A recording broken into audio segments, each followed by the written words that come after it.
혹시 오늘도 자녀 때문에 마음이 무거우신가요? 아침에 일어나서 자녀와 또 다시 실랑이를 벌이며 하루를 시작하신 건 아닙니까? 아이는 부모 말을 전혀 듣지 않고 부모는 점점 목소리가 높아지고 결국 서로 상처 주는 말들을 하게 되는 그런 상황 말입니다. 저녁에 잠자리에 들면서 오늘도 또 아이에게 소리를 질렀구나. 왜 나는 좋은 부모가 되지 못할까 하며 자책하신 경험 있으시죠? 정말 그런 경험 있으시죠? 믿음의 가족들, 자녀와의 갈등은 어느 가정에나 있는 자연스러운 일입니다. 하지만 그 갈등을 어떻게 해결하느냐에 따라 가정의 분위기가 완전히 달라질 수 있습니다. 오늘 저는 성경을 통해 자녀와의 갈등이 있을 때 꼭 기억해야 할 3가지 중요한 원리를 나눠드리고 싶습니다. 이 3가지만 기억하고 실천하신다면 여러분 가정에 놀라운 변화가 일어날 것입니다. 자녀와의 관계가 회복되고 서로를 이해하게 되며 더 나아가 하나님의 사랑이 넘치는 가정이 될 것입니다. 첫 번째는 갈등 상황에서도 자녀를 하나님이 맡기신 선물로 바라보는 관점의 변화입니다. 두 번째는 분노하기 전에 먼저 들어주는 지혜로운 소통의 방법입니다. 그리고 세 번째는 조건 없는 사랑으로 관계를 회복시키는 용서와 화해의 비결입니다. 자, 그럼 지금부터 하나님의 귀한 말씀을 통해 이 3가지 원리를 자세히 살펴보겠습니다. 첫 번째로 말씀드리고 싶은 것은 갈등 상황에서도 자녀를 하나님이 맡기신 선물로 바라보는 관점의 변화입니다. 자녀와 갈등이 생길 때 우리는 자주 이런 생각을 하게 됩니다. 왜 우리 아이만 이렇게 말을 안 듣지? 다른 집 아이들은 다 착한데 우리 아이만 왜 이럴까? 정말 답답하고 속상해서 내가 뭘 잘못했나 자책하게 되기도 하고 때로는 아이에게 화를 내게 되기도 합니다. 하지만 사랑하는 성도님들, 성경은 우리에게 자녀에 대한 완전히 다른 관점을 제시해주고 있습니다. 시편 127편 3절 말씀을 보겠습니다. 보라, 자식들은 여호와의 기업이요 태의 열매는 그가 주시는 상급이로다. 이 말씀에서 가장 중요한 단어가 바로 기업과 상급입니다. 기업이라는 것은 하나님께서 우리에게 맡겨주신 소중한 재산이라는 의미입니다. 상급이라는 것은 하나님께서 우리에게 주시는 복이요 선물이라는 뜻입니다. 즉, 우리 자녀들은 하나님께서 우리에게 잠시 맡겨주신 하나님의 소유물이라는 것입니다. 이 말씀이 주어진 배경을 보면 더욱 깊이 이해할 수 있습니다. 당시 이스라엘 사회에서 자녀는 단순히 가족 구성원이 아니라 하나님의 언약을 이어갈 소중한 존재였습니다. 하나님의 백성으로서 하나님의 뜻을 다음 세대에 전수해야 할 사명을 가진 존재였던 것입니다. 그래서 시편 기자는 자녀를 하나님의 기업이요 상급이라고 고백했던 것입니다. 이 관점이 우리에게 왜 중요한지 아십니까? 자녀를 내 소유물로 생각하면 내 마음대로 하려고 합니다. 내 기대에 맞춰 주기를 바라고 내 뜻대로 행동하기를 원합니다. 그래서 아이가 그렇게 하지 않으면 화가 나고 실망하게 되는 것입니다. 하지만 자녀를 하나님의 기업으로 바라보면 완전히 달라집니다. 이 아이는 내가 잠시 맡아서 키우는 하나님의 자녀구나. 하나님께서 이 아이를 통해 이루실 계획이 있으실 텐데 내가 그것을 잘 도와드려야겠구나. 이런 마음가짐으로 바뀌는 것입니다. 실제로 저희 교회 권사님 한 분의 간증을 들어보겠습니다. 이 권사님에게는 중학교 2학년 아들이 있는데 작년까지만 해도 정말 힘들었다고 합니다. 사춘기에 접어들면서 부모 말은 전혀 듣지 않고 공부는 하지 않고 친구들과 어울려 다니기만 했습니다. 성적은 계속 떨어지고 선생님께 불려가는 일도 많았습니다. 권사님은 처음에는 아이를 다그치고 야단치기 바쁘셨습니다. 왜 공부를 안 하느냐, 왜 말을 안 듣느냐, 다른 집 아이들은 다 착한데 너만 왜 이러느냐 하면서 매일 잔소리를 했다고 합니다.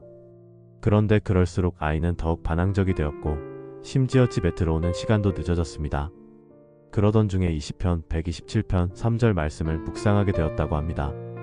아, 이 아이는 내 아이가 아니라 하나님의 아이구나. 하나님께서 나에게 맡겨주신 소중한 기업이구나. 그렇다면 내가 이 아이를 내 뜻대로 만들려고 할 게 아니라 하나님의 뜻이 무엇인지 구해야 하겠구나. 이런 깨달음을 얻게 되었다고 합니다. 그래서 아이를 다그치던 것을 멈추고 대신 아이를 위해 기도하기 시작했습니다. 하나님, 이 아이를 통해 이루실 계획이 무엇인지 보여주세요. 이 아이가 하나님의 뜻 가운데 자라갈 수 있도록 도와주세요. 이런 기도를 드리면서 아이를 바라보는 시선이 완전히 달라졌다고 합니다. 그리고 놀라운 변화가 일어났습니다. 권사님이 잔소리를 하지 않고 오히려 아이의 말을 들어주기 시작하자 아이도 마음을 열기 시작했습니다. 사실 아이도 공부에 대한 스트레스가 많았고 친구 관계에서도 어려움이 있었다는 것을 알게 되었습니다. 권사님이 아이의 마음을 이해하고 위로해주자 아이도 점점 달라지기 시작했습니다. 지금은 공부도 열심히 하고 집에서도 밝은 모습을 보이고 있습니다. 심지어 교회에도 자연스럽게 따라오게 되었다고 합니다. 이것이 바로 자녀를 하나님의 기업으로 바라볼 때 일어나는 놀라운 변화입니다. 믿음의 가족들, 여러분도 자녀와 갈등이 있을 때 이 말씀을 기억하시기 바랍니다. 내 앞에 있는 이 아이는 내 소유가 아니라 하나님의 소중한 기업입니다. 하나님께서 나에게 잠시 맡겨주신 하나님의 자녀입니다. 그렇다면 내가 이 아이에게 화를 낼 것이 아니라 이 아이를 위해 기도해야 합니다. 이 아이를 내 뜻대로 만들려고 할 것이 아니라 하나님의 뜻이 무엇인지 구해야 합니다. 이런 관점의 변화만으로도 자녀와의 관계는 놀랍게 달라질 것입니다. 또한 잠언 22장 6절 말씀도 기억해야 합니다. 마땅히 행할 길을 아이에게 가르치라. 그리하면 늙어도 그것을 떠나지 아니하리라. 우리의 역할은 아이를 억지로 끌고 가는 것이 아니라 마땅히 행할 길을 가르치는 것입니다. 그리고 그 길이 바로 하나님의 길입니다. 두 번째로 말씀드리고 싶은 것은 분노하기 전에 먼저 들어주는 지혜로운 소통의 방법입니다. 자녀와 갈등이 생기는 가장 큰 이유 중 하나가 바로 소통의 문제입니다. 부모는 부모대로 자신의 생각과 기대를 아이에게 일방적으로 전달하려고 하고, 아이는 아이대로 자신의 마음과 상황을 부모가 이해해주지 않는다고 생각합니다. 그래서 서로 벽을 쌓고 대화가 단절되는 경우가 많습니다. 혹시 이런 경험 있으시죠? 아이가 학교에서 돌아왔는데 표정이 좋지 않습니다. 뭔가 기분이 안 좋아 보여서 물어보면 아무것도 아니라고 합니다. 그런데 저녁 식사 시간에 사소한 일로 아이가 짜증을 냅니다. 그러면 부모는 왜 그렇게 짜증을 내느냐고 야단을 칩니다. 아이는 더욱 반항하고 결국 큰 소리가 나게 됩니다. 이런 악순환이 반복되는 가정들이 참 많습니다. 하지만 성경은 우리에게 이런 상황에서 어떻게 해야 하는지 명확한 지침을 주고 있습니다. 야고보서 1장 19절 말씀입니다.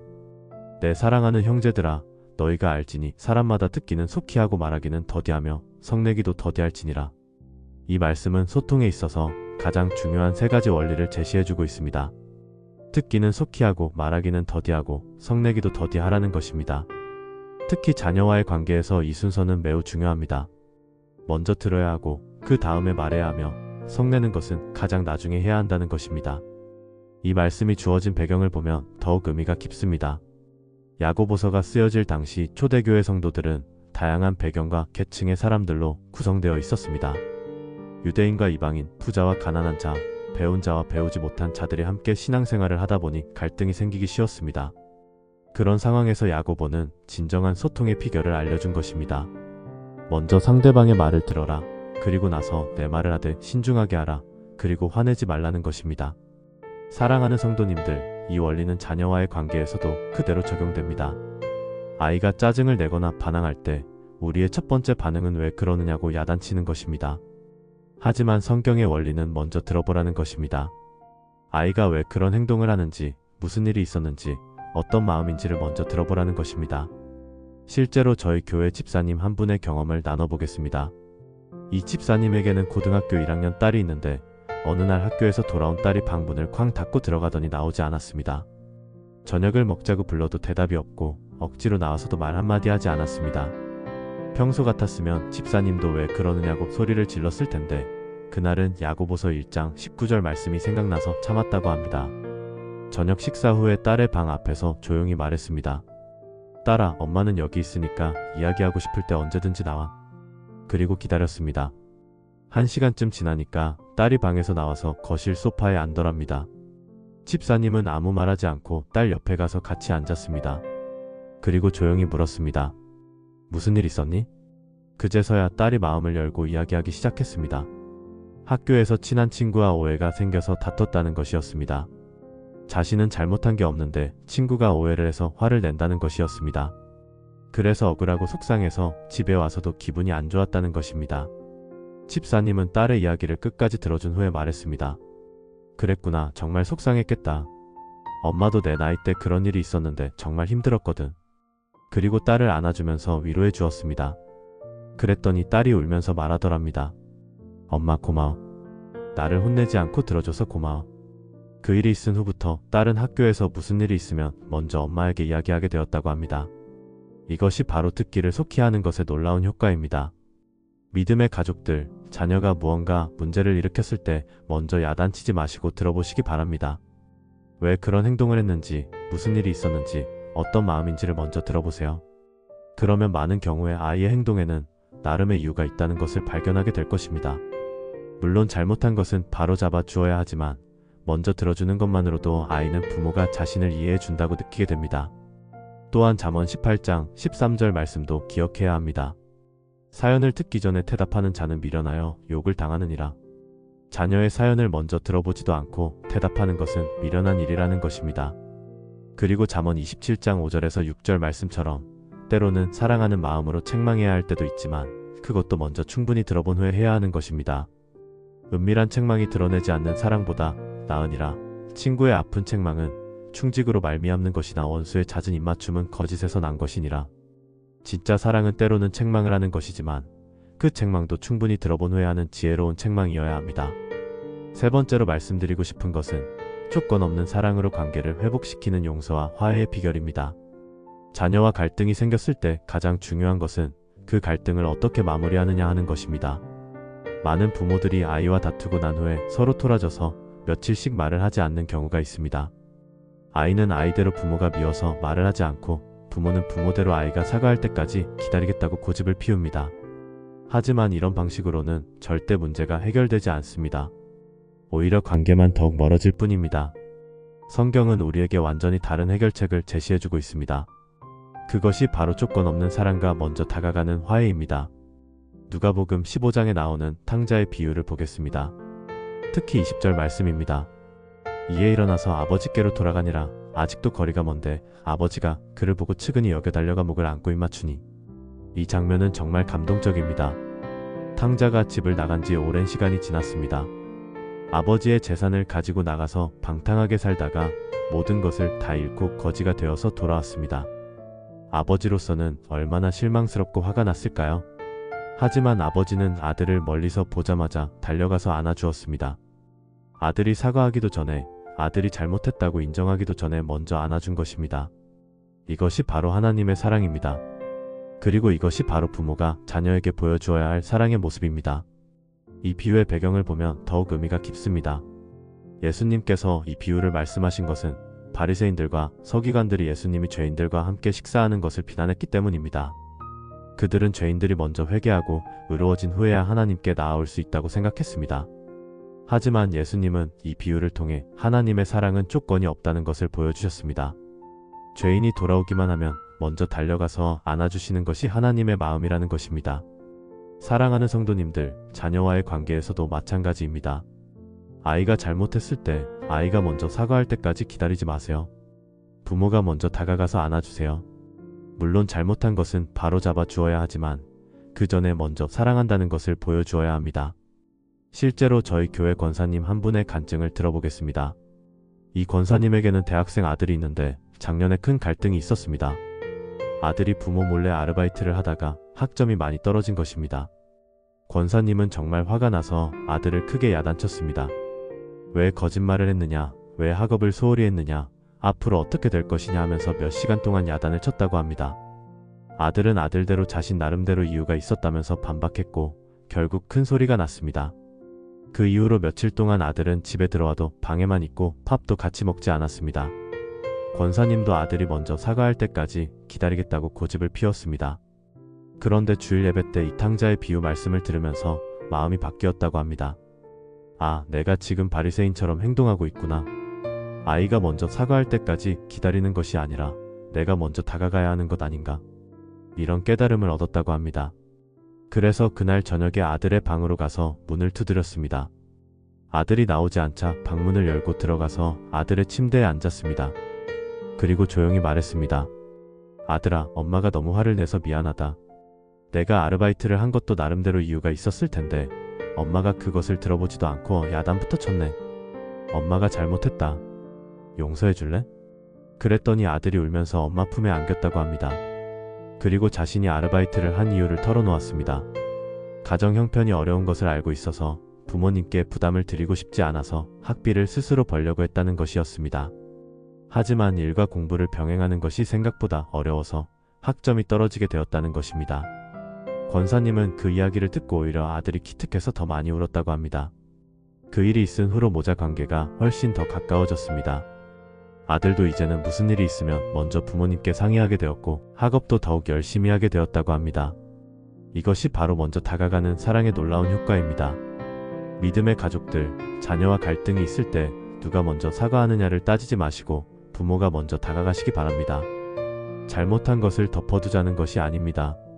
사랑한다는 것을 먼저 확인시켜준 후에 잘못된 것을 바로잡아 주자는 것입니다. 아이가 부모의 무조건적인 사랑을 확신할 때 그때서야 진정한 변화가 일어나는 것입니다. 또한 에베소서 4장 26절에서 27절 말씀도 기억해야 합니다. 분을 내어도 죄를 짓지 말며 해가 지도록 분을 품지 말고 마귀에게 틈을 주지 말라. 갈등이 있었다면 그날 안에 해결하라는 말씀입니다.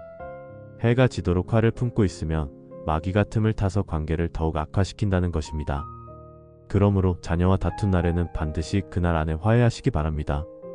아이가 잠들기 전에 방에 들어가서 안아주세요. 비록 아직 문제가 완전히 해결되지 않았더라도 사랑한다는 것만큼은 확실하게 전해주세요.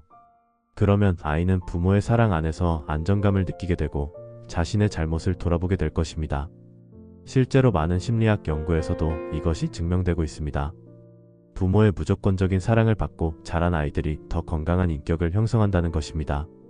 조건부 사랑, 즉 잘할 때만 사랑받고 못할 때는 사랑받지 못한다고 느끼는 아이들은 늘 불안하고 위축되게 된다는 것입니다. 하지만 무조건적인 사랑을 받는 아이들은 자신감이 있고 실수를 했을 때도 스스로 바로잡을 수 있는 힘이 있다는 것입니다. 바로 이것이 하나님께서 우리에게 보여주시는 사랑의 모습입니다. 로마서 5장 8절 말씀처럼 우리가 아직 죄인 되었을 때 그리스도께서 우리를 위하여 죽으심으로 하나님께서 우리에 대한 자기의 사랑을 확증하셨다는 것입니다. 우리가 잘해서 사랑하시는 것이 아니라 우리가 죄인일 때부터 이미 사랑하셨다는 것입니다. 또한 고린도전서 13장 4절에서 7절에 나오는 사랑의 특징도 기억해야 합니다. 사랑은 오래 참고, 사랑은 온유하며 투기하지 아니하며, 사랑은 자랑하지 아니하며, 교만하지 아니하며, 무례히 행하지 아니하며, 자기의 유익을 구하지 아니하며, 성내지 아니하며, 악한 것을 생각하지 아니하며, 불의를 기뻐하지 아니하며, 진리와 함께 기뻐하고 모든 것을 참으며, 모든 것을 믿으며, 모든 것을 바라며, 모든 것을 견디느니라. 이런 사랑으로 자녀를 대할 때 어떤 갈등이라도 해결될 수 있습니다. 사랑하는 성도님들, 지금까지 자녀와의 갈등이 있을 때 꼭 기억해야 할 3가지 중요한 원리를 함께 나누었습니다. 첫 번째로, 갈등 상황에서도 자녀를 하나님이 맡기신 선물로 바라보는 관점의 변화가 필요합니다. 시편 127편 3절 말씀처럼 자식들은 여호와의 기업이요 태의 열매는 그가 주시는 상급입니다. 우리 자녀들은 우리 소유가 아니라 하나님께서 잠시 맡겨주신 하나님의 자녀들입니다. 이 관점을 가질 때 자녀를 대하는 우리의 태도가 완전히 달라질 것입니다. 두 번째로, 분노하기 전에 먼저 들어주는 지혜로운 소통의 방법을 배워야 합니다. 야고보서 1장 19절 말씀처럼 듣기는 속히 하고 말하기는 더디하며 성내기도 더디해야 합니다. 자녀가 문제를 일으켰을 때 먼저 야단치지 말고 왜 그런 행동을 했는지 이유를 들어보시기 바랍니다. 그러면 많은 경우에 아이 나름의 사연이 있다는 것을 발견하게 될 것입니다. 세 번째로, 조건 없는 사랑으로 관계를 회복시키는 용서와 화해의 비결을 실천해야 합니다. 누가복음 15장의 탕자의 비유처럼 아버지가 먼저 달려가서 안아주듯이 부모가 먼저 다가가야 합니다. 아이가 먼저 사과할 때까지 기다리지 말고 부모가 먼저 사랑한다는 것을 보여주시기 바랍니다.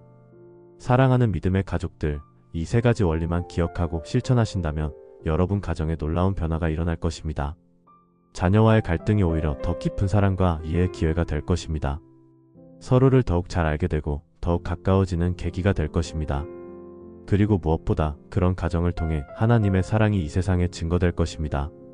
자녀들도 부모를 통해 하나님의 사랑이 어떤 것인지 경험하게 될 것입니다. 조건 없이 사랑하시는 하나님, 먼저 다가가시는 하나님, 끝까지 기다려주시는 하나님을 부모를 통해 만나게 될 것입니다. 혹시 지금 자녀와의 관계 때문에 힘들어하고 계신 분들이 계십니까?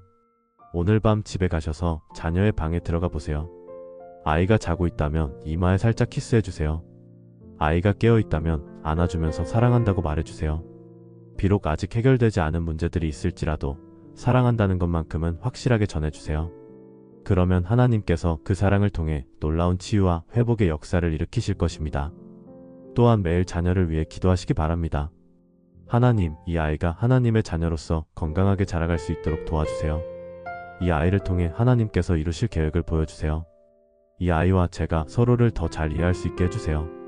이런 기도를 매일 드리시기 바랍니다. 그러면 하나님께서 여러분의 기도를 들으시고 응답해 주실 것입니다. 마지막으로 잠언 3장 12절 말씀을 기억하시기 바랍니다. 대저 여호와께서 그 사랑하시는 자를 징계하시기를 아버지가 그 기뻐하는 아들을 징계함 같이 하시느니라. 때로는 사랑하기 때문에 징계해야 할 때도 있습니다. 하지만 그 징계도 사랑에서 나오는 징계여야 합니다. 아이를 바르게 키우기 위한 징계, 아이의 미래를 위한 징계여야 합니다. 감정적으로 화를 내는 것과 사랑으로 징계하는 것은 완전히 다릅니다. 사랑으로 징계할 때 아이도 그것을 알아차리고 받아들이게 될 것입니다. 사랑하는 성도님들, 자녀 양육은 정말 어려운 일입니다. 완벽한 부모는 없습니다. 모든 부모가 시행착오를 겪으며 배워가는 것입니다. 하지만 우리에게는 완벽한 아버지이신 하나님이 계십니다. 그분의 사랑을 본받아 우리 자녀들을 사랑하면 되는 것입니다. 실수할 때마다 하나님께 용서를 구하고 지혜를 구하면서 한 걸음씩 나아가면 되는 것입니다. 오늘 이 말씀이 여러분의 가정에 실제적인 도움이 되시기를 간절히 소망합니다. 여러분과 자녀들 사이에 더욱 깊은 사랑과 이해가 있기를 축복합니다. 여러분의 가정이 하나님의 사랑이 넘치는 행복한 가정이 되기를 기도합니다. 만약 오늘 말씀이 도움이 되셨다면 좋아요 버튼을 눌러주시고 댓글로 여러분의 자녀 양육 간증도 나눠주시기 바랍니다. 혹시 자녀와의 관계로 고민이 있으신 분들은 댓글로 기도 제목을 남겨주세요. 함께 기도해드리겠습니다. 그리고 이런 말씀이 필요한 다른 가정들에게도 공유해서 함께 은혜 받을 수 있도록 도와주시면 감사하겠습니다. 구독과 알림 설정도 해주시면 앞으로도 가정과 신앙에 도움이 되는 귀한 말씀들을 계속 전해드릴 수 있겠습니다. 사랑하는 성도님들, 여러분과 여러분의 소중한 자녀들에게 하나님의 크신 은혜와 평강이 충만하시기를 간절히 축복합니다. 여러분의 가정이 하나님의 사랑으로 하나 되고 서로를 이해하고 존중하는 아름다운 가정이 되기를 기도합니다. 여러분의 자녀들이 부모님을 통해 하나님의 사랑을 경험하고 하나님의 자녀로서 건강하게 자라가기를 축복합니다. 그리고 여러분 자신도 자녀 양육을 통해 더욱 성숙한 그리스도인으로 자라가시기를 소망합니다. 오늘 하루도 주님의 은혜 가운데 거하시고 내일도 주님과 함께 승리하는 하루 되시기를 간절히 기도하며 말씀을 마치겠습니다.